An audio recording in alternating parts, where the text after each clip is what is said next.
And welcome back to the BGN channel, guys. We are so excited to be bringing you Ashes of Creation, one of the newest upcoming MMOs that's coming up right now. It's still being developed. We're still a ways off, but the verbal NDA is being released, and so there's a lot that's going to be coming to light very soon. So without further ado, we'd like to talk about balance. And this is Sir Jubulus, PP my kids IRL.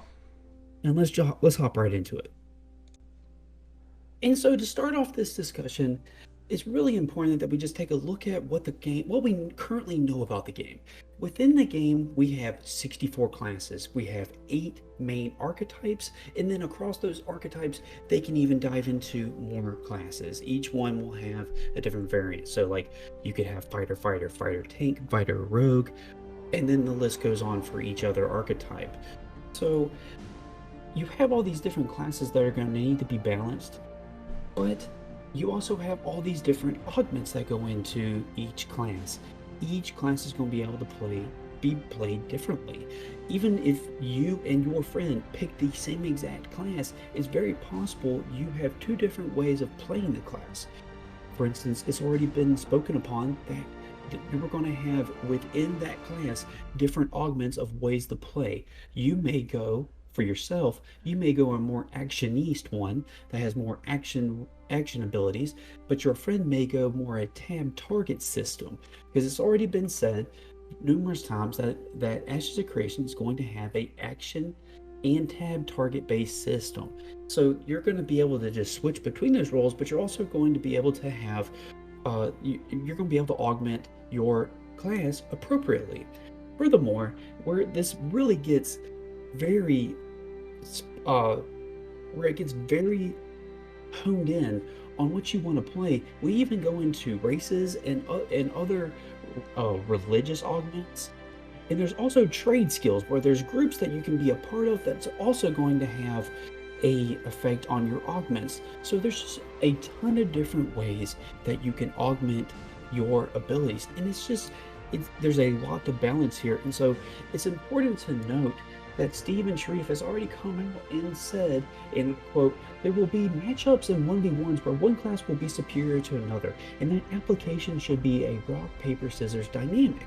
We want there to be counterplay between the classes, and it goes on to say, instead it's going to be a group-focused balance, where as long as you have a diversity of classes present, there's going to be an equal playing field. Now, there's another game out there, you guys may have heard of it. It's Guild called Wars 2. Guild Wars 2. Guild Wars 2, there's a lot of similarities that Ashes of Creation has with Guild Wars 2. Guild Wars 2 is a actionist and tab target based system. I would argue that's a little bit more action based, but that's debatable. The point being, there's a lot of different classes in here that are also balanced, and it is also group balanced. So it's just important to note that whenever you start looking at the similarities here, because in Guild Wars 2, we start to see certain classes are very favorable to others when it comes to sticking to what they're good at. I would say prioritizing being the best attribute of what they're able to be good at, for instance, with the greatsword being kind of the bread and butter of the guardian, compared to going something like with the shield or maybe a mace and maybe even an axe at times, because there were certain weapons of each class that you did not want to be involved with at all. You could even go so far as like some archetypes of the Guild Wars 2 system being flawed, as certain things would not be invested time into to make them worthwhile, because they wanted each of the weapons, for instance, to be like the archetypes that we're seeing in Ashes of Creation, for instance, where you're able to dive deep into the 64 classes as mentioned, which is going to be, I would say, definitely a development that we're going to see over time, is them working on trying to bring each of these classes up to speed with all of the other ones that we might see being strong at launch and some of the other ones being weaker. But you're given a lot of customization within each of these classes, for instance, and that's something you're going to be able to write your own story about in Ashes of Creation, for instance. Like if you want to be an elf, ranger, or whether you want to dive into being a summoner too. Relating this back to what we've already seen in the past and giving you guys a good grasp of what we're going to be seeing, The weapon system in Guild Wars 2, you were able to have a torch, and then you were able to switch out to a greatsword. But the torch, on the other hand, would be so worthless that you wouldn't even want to be holding it at times. It was absolutely pointless. The staff, yeah, the staff, it was good for AoE. And diving into the tab target versus the action based, which is kind of like a Diablo fully style versus a game like SWTOR, Star Wars The Old Republic, which is a completely tab target system. Same thing with Final Fantasy XIV as it stands right now. Both of them are incredibly tab target, but the action based system in the weapons, for instance, in Guild Wars 2, is the abilities that come along with switching your weapon. And that's mainly what you're going to see whenever you get these class systems, is because if you go fighter, you might be in a whole lot of AoE with the weapon master, for instance. And if you were to go like Dreadnought and tank or guardian, you might be seeing a lot more of single target systems for your tank abilities, because you're going to be wanting to taunt. You're not going to have your AoEs. And after taking a look at the toolbars from the Ashes of Creation that they've been showing us, they do not have but maybe 10 to 12 skills at a time per each character. So you're going to be wanting to specialize, and that's the one thing I really enjoyed. I know this sounds simple, but coming from playing League of Legends all the time, you had 4 abilities, but in those 4 abilities plus 2 summoner spells, you're able to really finely tone down your skills. You're able to be invested into your skills. You're not just going through what people say to do in your what your rotation of abilities should be. You're diving more into what your abilities actually do and the situations that you want to be using them in, because that, I feel like, plays such a large part in being invested in your character. Because if you have these 50 abilities, you're not going to remember what each of them do unless you play only that rotation for such a while, and in those rotations you use those abilities a lot.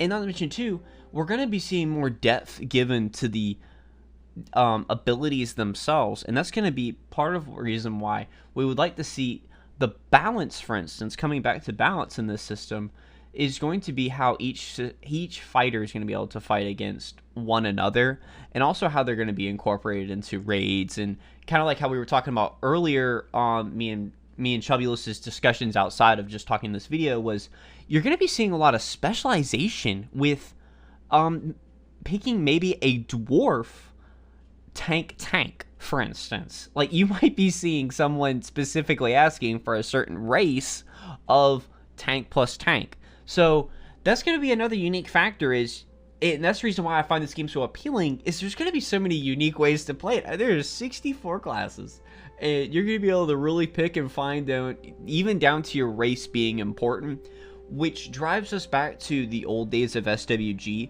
because people are looking for a game that they can be invested in like this, and the balance of it is going to be so important to a lot of people staying around, because we don't want people to feel like a class is too strong, for instance. You don't want to see that, and that's the main reasons why I would like to see a lot of these classes, because you look at these class lists, you're like, man, I have my eye set on this rogue summoner. I want to be able to hide in the shadows, and I want to be able to just pop out of nowhere and summon up a deity, and in being able to perform these wild abilities that you would never be able to see before. But in this game, you're going to be able to pull something like that off.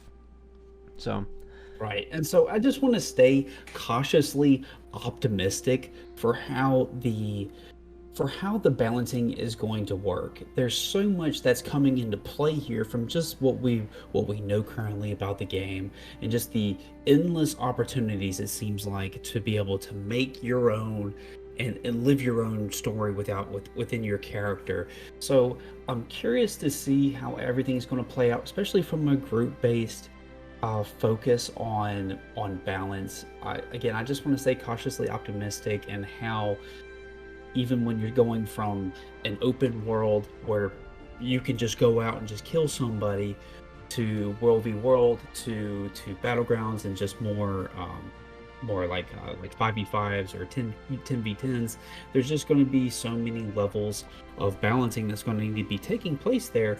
And going back to what Steven has said, we're going to see a rock, paper, scissors.